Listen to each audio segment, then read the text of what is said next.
Okay, we are going to learn about MATLAB program. Next program. Here, the program name is circular convolution of two sequences using DFT and IDFT. We already know how a DFT function and IDFT function is going to be calculated, and also we learned how a circular convolution is also going to be conducted. In this case, we are going to learn how a circular convolution is going to be done by using of DFT and IDFT. Okay, here a program is taken. First is CLC, so that we can clear all the contents what's there. Okay, next we have to provide the input. We are going for two sequences. For that reason, we are going to consider x1 and x2 are the input sequence. We have to enter x1 and also x2 input as an input. Then after entering the inputs, we have to enter what is the length we required. Okay, then you can mention any length. Okay, next n take the input length. Then after this, go for length n1 is equals to length of x1. Okay, what is the length of x1?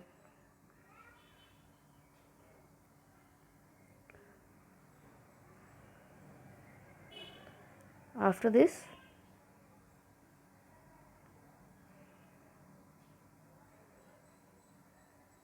length of x1, length of x2 we have to take. Then we used these commands in the previous programs. Okay, here also we are going to use the same. Next, we have to choose the inputs of equal length. To do that, we are going to use these two commands here, that is x1 is equals to x1 comma zeros 1 comma n minus n1. If you take an n as 8, means if our input signal, if I give only 1 2 3, means our 1 2 3 and remaining sequences we have to equate by adding zeros to the sequence. How many zeros we have to add, that can be done by using of this equation. Okay, in the same way we have to go for the x2 also. If we are going for only 3 sequence as input we given, means how many zeros we have to add? Length is 8, already 3 are input sequence, means remaining 5 zeros we have to add for the given input. That is done by using this MATLAB command. Am I erasing this?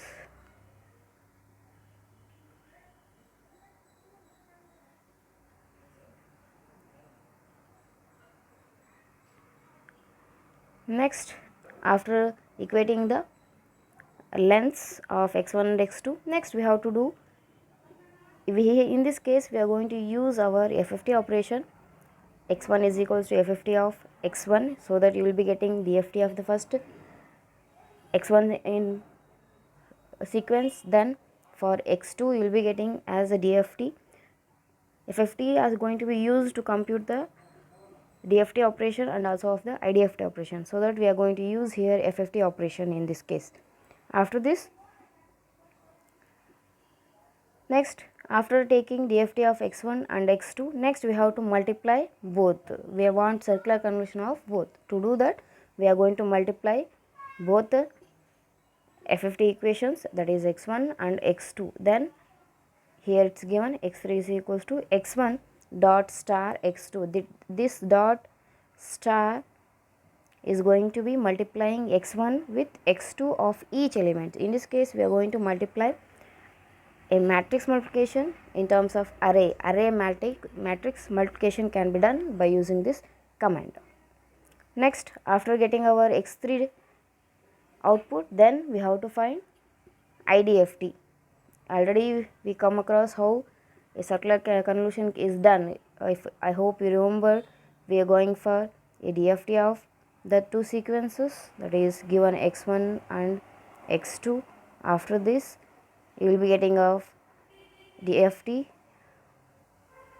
of x1 and x2. Then we are going to add this multiplying. Then we are going to apply inverse DFT, so that you will be getting of your output. This is how a operation is going for while finding of the circular convolution. Hoping you remember the calculation way. We will clean off this.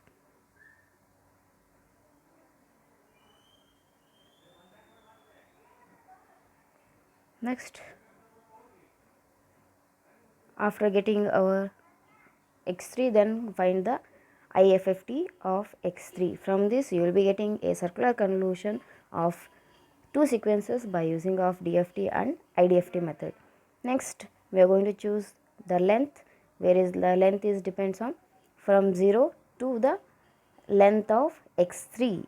What is the length? Because after a result, how much the length we are going to get. For that reason, length of x3 minus 1, increment is by 1. Okay, then after getting the all the values, we have to plot that by using of a stem. Stem is going to be used to represent a digital information. For that reason, stem, the length and the output is of x3. Stem n comma x3. Then use the title, x label, y label and grid on. Grid on is to take the grids for your output result, so that you can identify where is the actual values we got. Okay, this is what the program. Next, how you going to get the result? Here already it's executed result I am showing here. We give the input as x1 x2 as 1 2 3 4 and also 1 2 3 4. We enter the n as 7. Okay, already 4 sequences are given and n is 7, means how many zeros it's going to be adding? 4 are there, and we have to add plus 3 zeros for our sequences, input sequences. For that reason, here x1 is going to be 1 2 3 4, remaining 3 zeros, here also the same. Next, after FFT you will be getting the result of this. Okay, then x2, after doing FFT you will be getting the result like this. Then IDFT means IF, inverse fast Fourier transform. After doing the applying for x1 and x2, you will be getting the x3 result.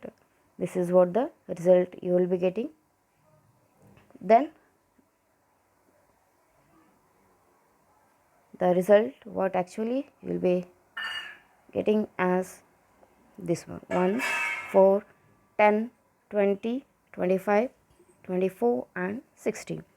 You can verify this by using the FFT algorithm.